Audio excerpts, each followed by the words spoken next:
Hello students, मैं सौरभ चौधरी स्वागत करता हूं अपने YouTube channel crack board exam में। तो मेरे प्यारे बच्चों, लास्ट क्लास में हमने कॉन्टिन्यूस फंक्शंस की स्टडी स्टार्ट की थी, जिसमें आपको कॉन्टिन्यूस फंक्शन क्या होते हैं उसके बारे में बताया था। आज थोड़ा सा और डिटेल में उसके बारे में स्टडी करते हैं, फिर उसके क्वेश्चंस भी आप लोगों को कल कराए थे और आज हम एक्सरसाइज 5.1 के क्वेश्चंस करके देखेंगे। तो मेरे प्यारे बच्चों, स्टार्ट करते हैं कॉन्टिन्यूटी। तो मैं बताना चाहूँगा कॉन्टिन्यूटी, जैसा कि आपको स्क्रीन पर दिखाई दे रहा है, आज मैं ग्राफ के थ्रू इस बात को समझाना चाहूँगा कॉन्टिन्यूटी क्या होता है। आप लोगों को एक सिंपल भाषा में समझा देता हूँ। कॉन्टिन्यूटी का मतलब होता है जब हम ग्राफ किसी फंक्शन का बनाते हैं। देखो बच्चों, हर फंक्शन का एक ग्राफ बनता है। हर फंक्शन का क्या बनता है बच्चों? ग्राफ बनता है। और अगर उस ग्राफ को बनाते समय हमारा पेन एक बार बनाना शुरू कर दे और उठे ना, तो यानी कि फंक्शन कॉन्टिन्यूस है।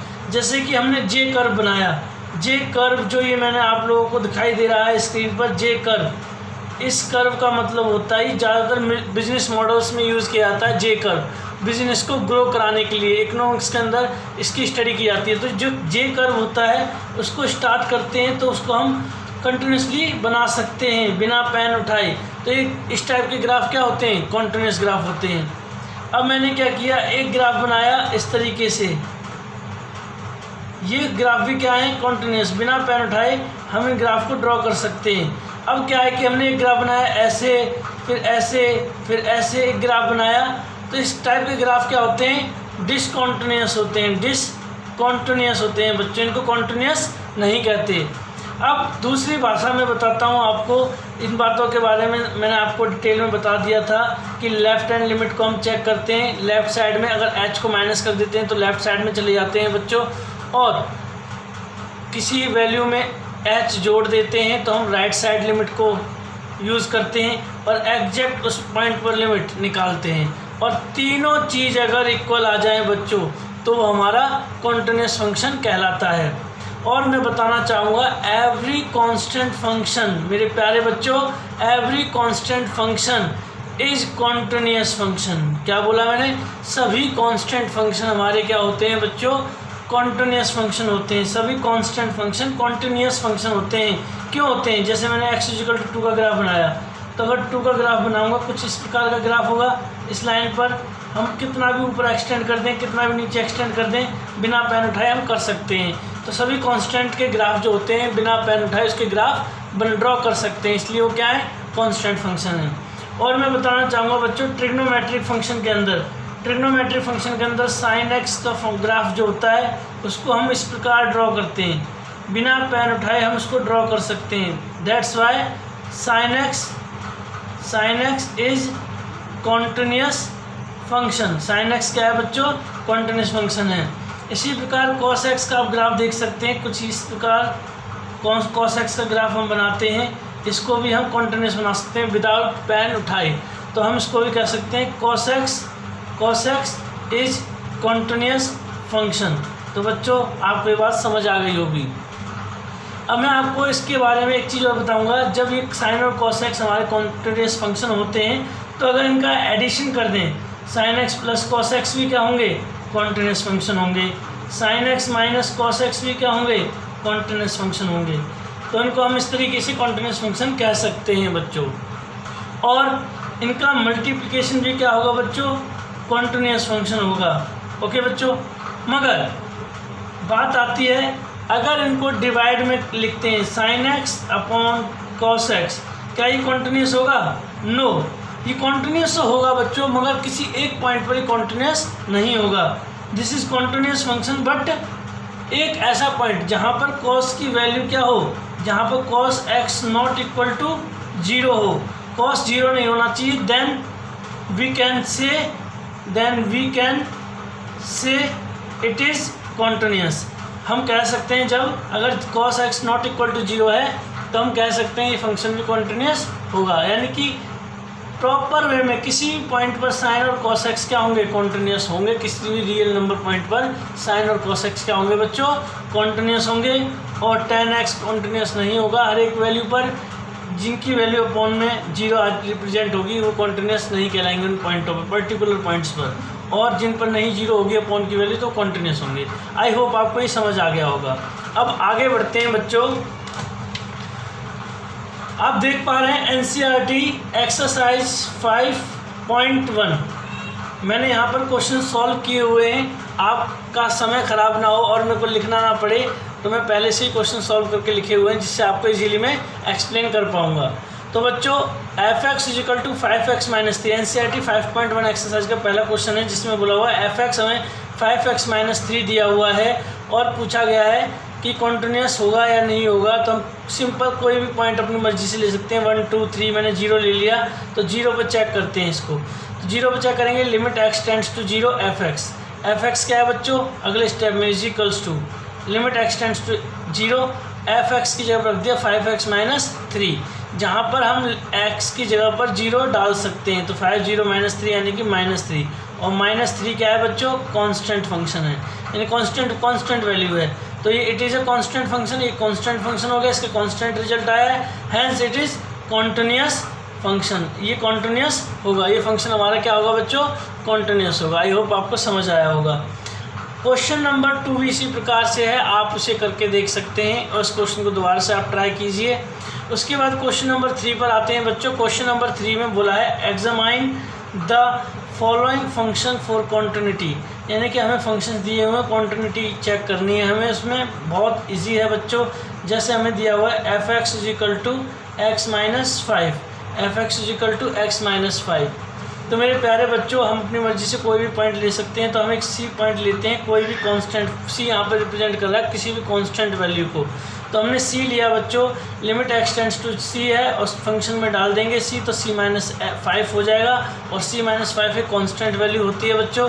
तो फंक्शन क्या होगा, कांस्टेंट फंक्शन होगा। जैसा कि मैंने बताया था, every constant value is continuous function को मतलब कॉन्टिन्यूस होंगी, यानी कि सारी कांस्टेंट वैल्यू हमारी क्या होंगी, कॉन्टिन्यूस होंगी।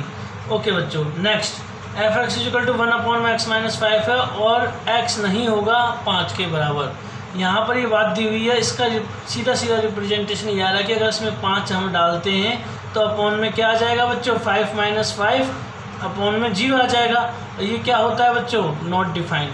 और नॉट डिफाइंड मैंने आपको बताया, not defined representation continuous function को नहीं करता है, यानी कि continuous function not defined value exist नहीं करती है उसमें, यानी कि ये फंक्शन कॉन्टिन्यूस नहीं होगा 5 पर। 5 के अलावा किसी पर होगा तो हम C पर चेक कर लेते हैं। तो 1 में C - 5 आ गया, तो C कांस्टेंट वैल्यू है। अगर ये कांस्टेंट वैल्यू है तो ये क्या होगा, कॉन्टिन्यूस होगा। मगर हमें एक लाइन जरूर है, लिखनी जरूरी है बच्चों। हम इस निशान का यूज़ करेंगे, इसका मतलब होता है फॉर एवरी। हमने यहाँ पर लिख दिया है, इस निशान का मतलब होता है फॉर एवरी। सिम्बल्स की नॉलेज होना बहुत ज़रूरी है बच्चों। फॉर एवरी लिखना है हमें, इस सिंबल को लगा देना है, लिखने की ज़रूरत नहीं है। इसका मतलब फॉर एवरी होता है, for every x belongs to real number. x real number को बिलोंग करेगा, मगर नहीं करेगा किसको, सिर्फ 5 को, यानी कि रियल में से 5 को निकाल दो, हर एक नंबर पे कॉन्टिन्यूस होगा। आई होप आपको समझ आ गया होगा बच्चों। उसके बाद क्या है बच्चों, f(x) = दिस और x not equal to -5। यहाँ पर x not equal to क्या है बच्चों, -5, यानी कि x - 5 नहीं होगा। तो बच्चों इसका सॉल्यूशन करेंगे, c इसमें पुट करेंगे तो c² - 25 अपॉन में c + 5। c² - 25 को हम एक्सटेंड कर सकते हैं, c + 5 मल्टीप्लाई c - 5, c + 5 से c + 5 कट जाएगा और c - 5 बचेगा। और ये हमारी कांस्टेंट वैल्यू होती है, और every constant value is continuous, यानी कि कांस्टेंट वैल्यू क्या होती है, कॉन्टिन्यूस होती है, क्योंकि उनके ग्राफ हम कॉन्टिन्यूसली बना सकते हैं विदाउट पेन उठाए। तो मेरे प्यारे बच्चों, अब इसको लिखेंगे for every x belongs to real number.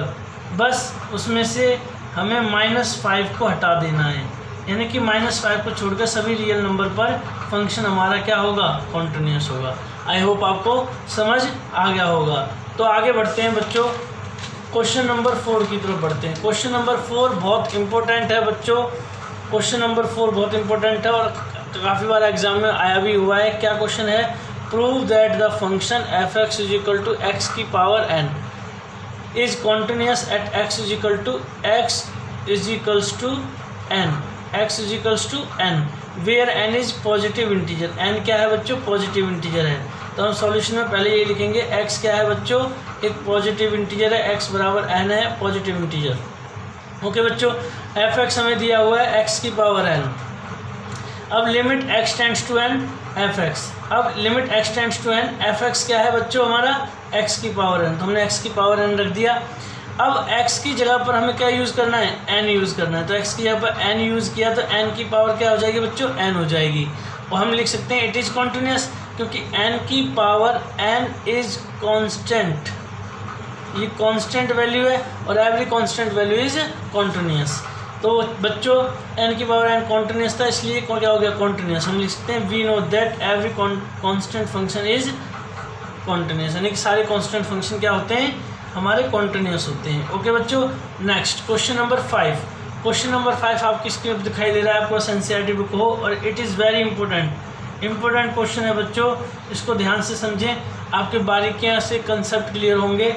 f(x) = दिया हुआ है x, कब x कब होगा, जब x छोटा होगा 1 से और इक्वल होगा 1 के, और 5 कब होगा, x जब बड़ा होगा 1 से। तो ये बात आपको समझ आ गई। अब इसमें कॉन्टिन्यूटी चेक करनी है हमारी 0 पर, 1 पर और 2 पर। मैं 0 और 2 पर आपको करा देता हूँ, 1 पर आपको खुद करना है। तो 0 और 1 पे तो बहुत इजी हो जाएगा, क्योंकि क्वेश्चन में 1 दिया हुआ है, और 0 और 2 नहीं दिया हो तो उन पर मैं करा के दिखा देता हूँ, आपको बिल्कुल अच्छे से ये बात क्लियर हो जाएगी। तो मेरे प्यारे बच्चों, एट x = 0 पर चेक करना है, लिमिट लेफ्ट हैंड लिमिट को सॉल्व करते हैं। लेफ्ट हैंड लिमिट क्या होती है, जब 0 से छोटी वैल्यू लेते हैं हम, x क्या लेते हैं, 0 से छोटा, तो लिमिट जब 0 से छोटा लेते हैं तो लिमिट किसकी लिखेंगे बच्चों, h की, h टेंड्स टू 0, और जहाँ पर 0 से छोटा यानी कि 0 - h हो जाएगा। तो अब 0 - h बच्चों, अब ध्यान से देखो, 0 - h, 0 - h मतलब 0 से छोटा, और 1 से छोटा क्या है, जो 1 से छोटा होगा वो 0 से भी छोटा होगा, यानी कि 0 के इक्वल होगा, यानी कि 1 से सभी वैल्यू यहाँ पर छोटी होंगी। तो यहाँ पर 0 के इक्वल और 0 से छोटी वैल्यू यहाँ पर मानी जाएगी, x जो है 0 से छोटा और इक्वल माना जाएगा यहाँ पर। तो बच्चों x यहाँ पर यूज़ करेंगे हम, अगर x यूज़ करते हैं तो x के 0 - h रख देंगे, लिमिट h की 0 है, 0 इसमें डाल देंगे, 0 माइनस यहाँ पर 0 रख देंगे, तो रिजल्ट क्या आएगा बच्चों, 0। ये हमारी फर्स्ट इक्वेशन हो गई। उसी प्रकार राइट हैंड लिमिट को सॉल्व करते हैं, 0 से बड़ा है मतलब 0 + h, 0 + h, 0 से बड़ा। बच्चों आप देखोगे भैया 1 से बड़ा है, जो 1 से बड़ा 0 से बड़ा होगा, ऑब्वियस सी बात है, मगर जो 1 से छोटा है और वो 0 से बड़ा, 0 से भी छोटा होगा, और क्या होगा, 0 से बड़ा भी होगा, यानी कि 0 से बड़ा भी हम इसके अंदर ही लेंगे, क्योंकि 1 से छोटा है, 1 से छोटा तो 0 होता है, और 1 और 0, 1 के बीच में इन्फिनिटी नंबर आते हैं, यानी कि बहुत सारी वैल्यू ऐसी हैं जो 0 से बड़ी होंगी और 1 से छोटी होंगी, जो यहाँ पर हमें मिल सकती हैं। ओके बच्चों, तो हम इस वैल्यू को यहाँ पर लेंगे x को, तो 0 + h इधर डाल लेंगे, 0 इसमें पुट करेंगे तो 0 + 0 कितना हो जाएगा, 0। तो left hand limit right hand limit equal आ गई, और एग्जैक्ट 0 पर भी इक्वल आ गया। तो ये फंक्शन क्या कहलाएगा बच्चों, function is continuous at x = 0। Function क्या होगा बच्चों, कॉन्टिन्यूस होगा x = 0 पर। आई होप आपको समझ आया होगा। तो मेरे प्यारे बच्चों, अब इसका 2 का और करके दिखा देता हूँ आपको।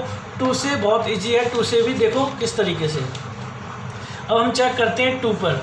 अब बच्चों 2 पे चेक करेंगे, हमारा फंक्शन था x, जब x क्या था, 1 से छोटा इक्वल, और 5 जब x 1 से बड़ा था। तो बच्चों 2 - h, 2 से छोटा हम ले रहे हैं, h की लिमिट 0 है, 2 से छोटा क्या होगा, जो 2 से छोटा